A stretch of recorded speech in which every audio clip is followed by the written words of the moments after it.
What's up guys? So another day of my life na napakasaya at punong-puno ng adventure kasi ang dami na namin napuntahan, ang dami namin nakain. After namin magpa-print ng t-shirt para sa aming mini reunion, ay eto nga, nakasagap kami ng chismis na may palibreng ang one piece chicken si McDo basta naka-apron ka. Syempre, Pinoy tayo. Basta libre, go tayo dyan. Walang hiya-hiya-hiya. At ayan na nga, nadami na nga dyan si Mate Marlon.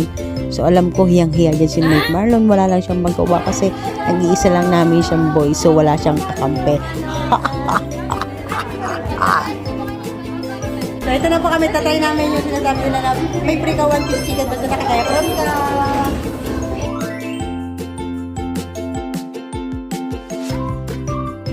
So ayan, nakapila na kami para sa aming 1 pieces ng McDo. At hindi na kami nag-abil ng drinks kasi nilibre kami ni Sis Jenna at Sis Emery ng McFlow. So thank you Sis Emery and Mars Jenna.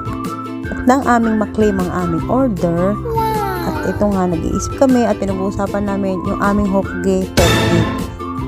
At dito sa video na to, makikita nyo kung anong Hokage technique namin ng mga kumari ko. Balutin niyo yung akin. Hindi kutsara, hindi natin kasama. Ako din. Kahit sa McDo, sasarong ka mo na. Pari ko. Diyos ko po, Rude. So yan, sekreto lang natin to ha. Guys, na kami talaga nagsasarong kahit saan kami mapunta. Ayun ang leader namin. Si Maring Ruby. Tandaan, basta gipit, sa libre kumakapit. Diba, Thank you for watching, guys. At comment kayo kung kayo ba ay nakapag-avail ng free one piece chicken. Silang na bring McDo. Pili natin maging masaya. Thank you for watching.